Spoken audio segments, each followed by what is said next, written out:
optimis. Dan lanjut kita akan menuju ke narasumber berikutnya yang akan disampaikan mengenai bagaimana arahan terkait agar kita dapat memperkuat dan mencegah dan juga memberantas korupsi yang akan disampaikan oleh Jaksa Agung Bapak Sanityar Burhanuddin. Bismillahirrahmanirrahim. Assalamualaikum warahmatullahi wabarakatuh. Salam sejahtera buat kita semua. Salam Swastiastu, Namo Buddhaya, salam kebajikan. Yang saya hormati para menteri koordinator, para menteri, kepala lembaga atau badan, Panglima Tentara Nasional Indonesia, Kepala Kepolisian Republik Indonesia, para kepala daerah beserta unsur Forkopimda, segenap hadirin sekalian yang berbahagia. Tentunya pertama-tama mari kita panjatkan puji dan syukur kepada Allah Subhanahu wa taala karena atas izinnya kita dapat berkumpul di tempat ini. Tadi disampaikan oleh Pak Menko berdua, kemudian Pak Ateh, bahwa korupsi di Indonesia betul-betul telah memprihatinkan.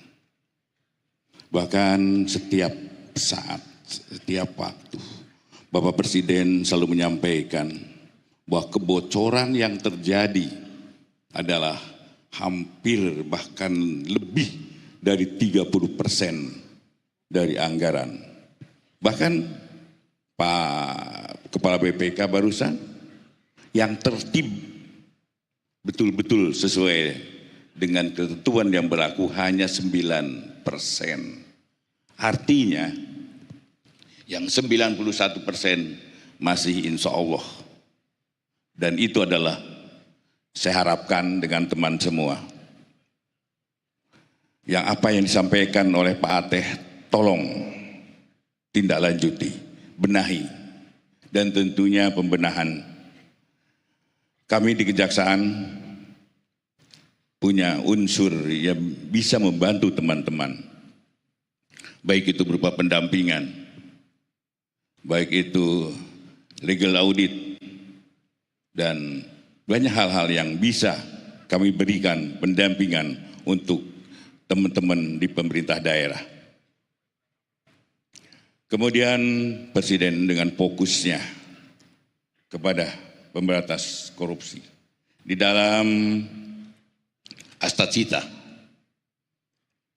poin 7 menyampaikan penguatan reformasi politik hukum dan birokrasi serta memperkuat pencegahan dan pemberantasan korupsi. Benar juga tadi disampaikan korupsi dari tahun ke tahun bahkan semakin tambah. Dan itu juga 20 tahun yang lalu kata Pak Ateh, itu juga, begitu juga. Bahkan saya mungkin sedikit berlainan pendapatnya. Zaman sentralisasi, korupsi hanya di segitiga itu aja. Sekarang, dengan otonomi, ada penyebaran korupsi. Sekarang mulai dari kepala desa, pemerintahan terendah, sampai terus ke atas. Korupsi sudah menjamur di situ. Walaupun saya sering menyampaikan untuk penanganan korupsi untuk tetap hati-hati, terutama yang menyangkut kepala daerah, yang menyangkut unsur kepala desa. Kepala desa itu adalah suatu badan, suatu pemerintahan yang terendah, di mana pimpinannya, yaitu kepala desa, dipilih dari masyarakat. Dan masyarakat itu plural, tidak yang berpengetahuan aja. Bahkan mohon izin dari orang-orang yang pengetahuannya masih rendah. Kemudian jadi dia dipilih oleh masyarakat menjadi kepala desa.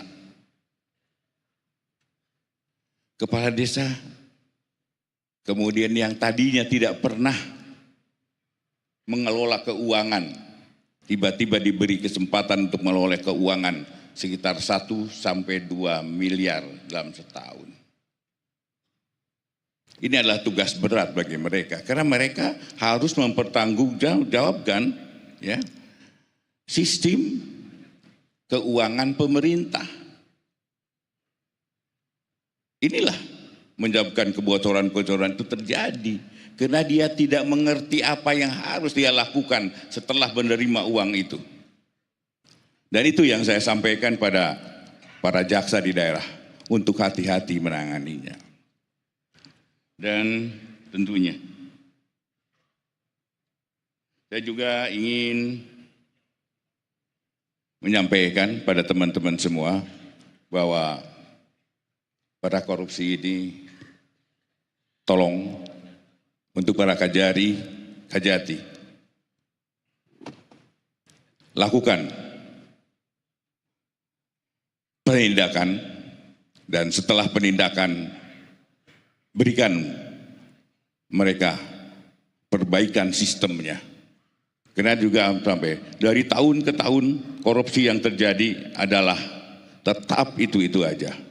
Kalau kita tidak merubah dan memperbaiki sistem yang ada, dan itu akan terjadi menjerat kita semua. Saya minta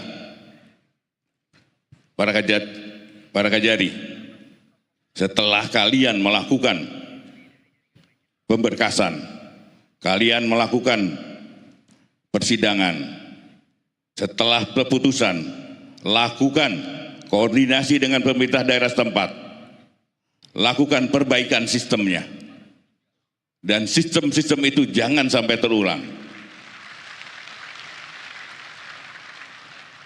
Kajati sanggup? Lakukan itu. Dan apabila kalian tidak memperhatikan apa yang saya sampaikan, kalian justru yang saya akan tindak.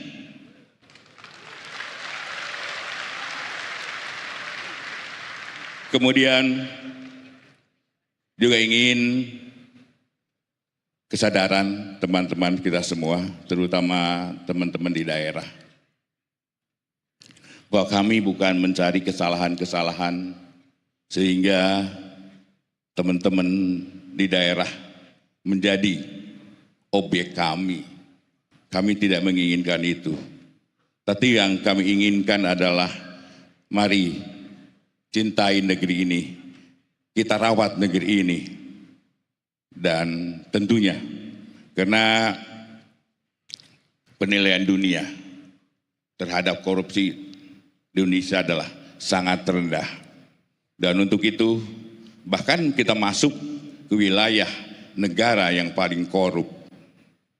Saya yakin semua juga tidak ingin negara kita disebut adalah negara yang paling korup.